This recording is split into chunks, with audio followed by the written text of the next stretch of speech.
Mathieu Vallet. Bonjour, Vous êtes aussi porte-parole du Rassemblement national. D'abord, une question d'actualité.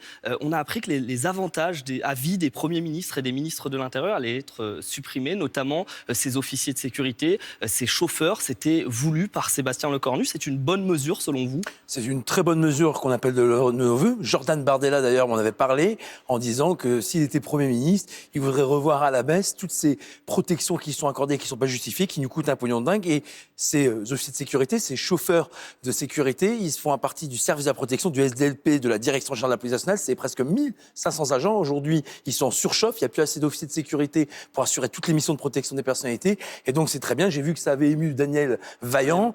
Je vais lui dire, prenez le métro. Voilà, moi, je prends le métro, je suis député. C'est bien aussi de vivre comme tout le monde et de ne pas vivre sur des acquis et des privilèges qui sont ceux d'un autre temps et qui permettront de protéger des gens qui en ont besoin et dont l'unité de coordination du antiterrorisme, l'UCLAT, fait une classification qui permet de 1 à 4 de dire un tel doit être protégé, comme par exemple M. Kessassi à Marseille, dont la famille est menacée par les narcotrafiquants, ou encore la rédaction de Charlie Hebdo qui fait l'objet encore de protection parce qu'on sait ce qui est arrivé en janvier 2015 à cette rédaction. Daniel Vaillant, ancien ministre de l'Intérieur du gouvernement Jospin. Parlons maintenant de la crise agricole parce que la mobilisation, elle se poursuit, notamment sur la 64. Il va y avoir des mobilisations un peu partout en France, si on écoute notamment les syndicats agricoles. On le sait, les dossiers qui sont sur la table, c'est la dermatose nodulaire contagieuse, mais aussi le Mercosur. Parce que les négociations vont reprendre avec ce traité de libre-échange, le Mercosur. Courant janvier, on n'a pas encore la date. Comment on sort de l'impasse, Mathieu Vallet? En allant sur le terrain et en écoutant le bon sens paysan.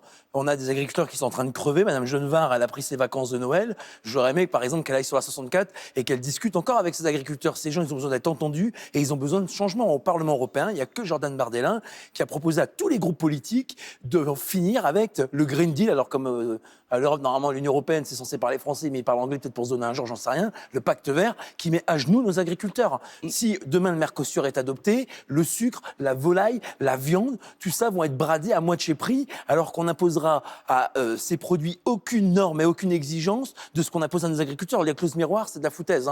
Il n'y a qu'1% de produits qui rentrent sur le territoire européen qui est contrôlé. Donc c'est absolument pas fiable et c'est pour ça que nous, on veut une autre agriculture et même une exception française agricole. Mais vous nous dites quoi aujourd'hui? On doit arrêter les négociations sur le Mercosur. Qu'est-ce que vous dites à nos partenaires européens? Il faut bien aller plus loin. Mais d'accord, mais moi je défends les intérêts français. Je sais bien que l'Allemagne, elle veut vendre des voitures et qu'elle veut vendre des biens matériels qui seront les grands gagnants de cet accord. Mais moi je pense d'abord à nos agriculteurs. Si demain on n'a plus d'alimentation dans nos assiettes, moi je ne parle pas de bouffe, on parle d'alimentation. C'est une exception, c'est un savoir-faire, c'est quelque chose dont le monde nous envie. Nos fromages, notre volaille, notre viande, on a des normes les plus exigeantes au monde. Et finalement, on va ouvrir nos fermes à toutes les concurrences déloyales, à tous les prix déloyaux qu'on n'impose même pas à nos agriculteurs. C'est incroyable, c'est incroyable. Vous parlez des grands gagnants, il y a quand même la filière laitière, il y a la filière des vins et spiritueux.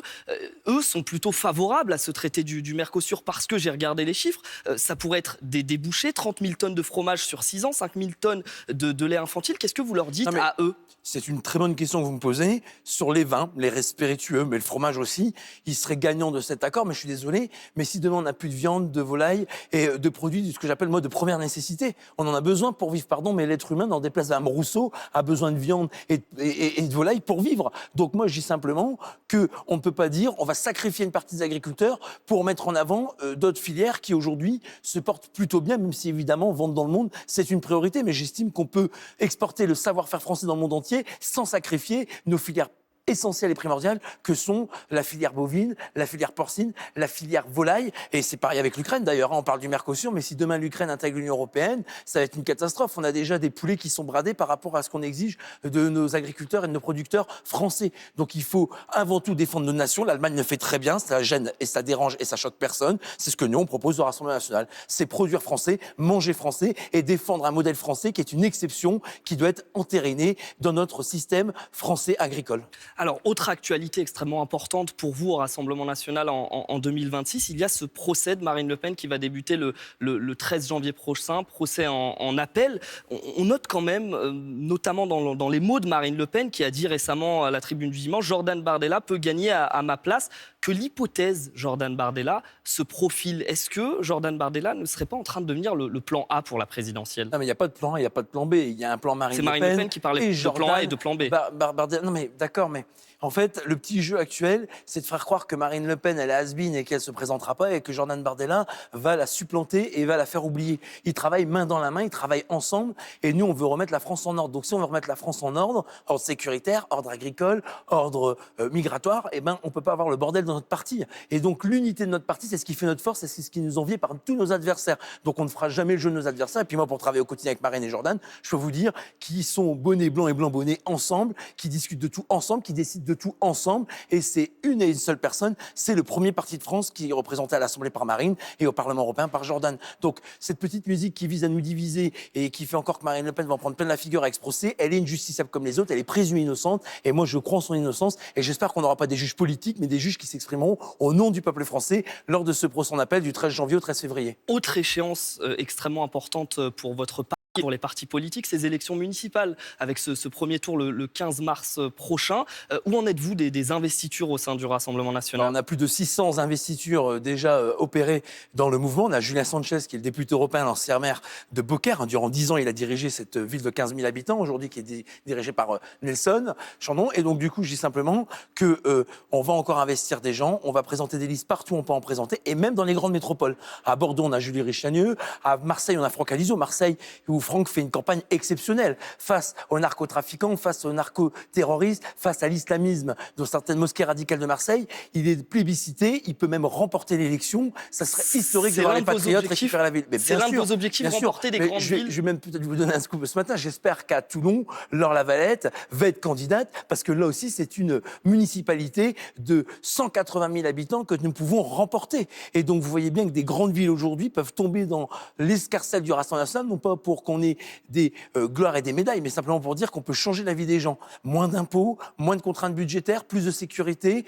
plus de manger français dans nos assiettes. On propose à nos électeurs et aux électeurs, même qui vont voter au municipal le 15 et le 22 mars, un programme ambitieux et pas uniquement sur la sécurité ou sur les défis qui se posent aujourd'hui dans nos villes. Depuis les élections législatives de 2024, très régulièrement, dans le débat public, revient la question des brebis galeuses au sein du Rassemblement national, des candidats du RN qui posent problème avec des propos antisémites ou homophobes.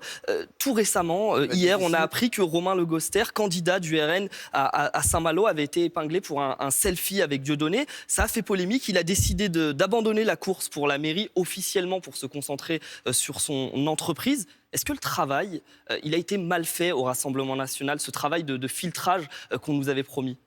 Non mais attendez, Monsieur Ketz, il faut être honnête, vous allez avoir du mal à faire croire que le Rassemblement national est homophobe.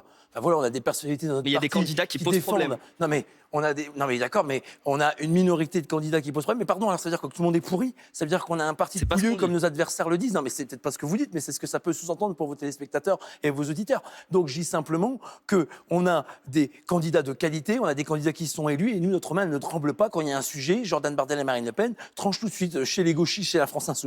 Pardon, mais monsieur Raphaël Arnaud vient d'être condamné définitivement pour des violences volontaires aggravées. Il n'a pas été exclu de son parti. Il a fallu qu'on fasse un pressing, une pression de dingue sur M. Catanins parce qu'il frappait juste sa femme avec juste une gifle. Et moi, quand j'étais policier, pardon, mais il y avait juste un féminicide tous les 3 jours qui commence souvent par des brimades et des coups qu'on minimise à la France insoumise. Voilà. Donc, pardon, pareil, M. Kerbrat, il est toujours député alors qu'il payait avec l'argent public sa drogue qu'il achetait. Alors, il a des excuses parce qu'il y a toujours des excuses chez les gauchistes. Donc, ces gens-là, qui ont des condamnations pénales, on ne vient pas les chercher. C'est bizarre quand même. Il y a une douzaine de candidats qui ont été épinglés pour des propos racistes, antisémites ou homophobes. Ils seront écartés au sein du Rassemblement national. Je vous donne un exemple, le candidat à Belfort, qui, sur les prénoms recensés dans son département, disait, je le cite, « Je n'ai même pas compté Élie et Samuel d'origine hébraïque ». Est-ce que ces candidats doivent être retirés?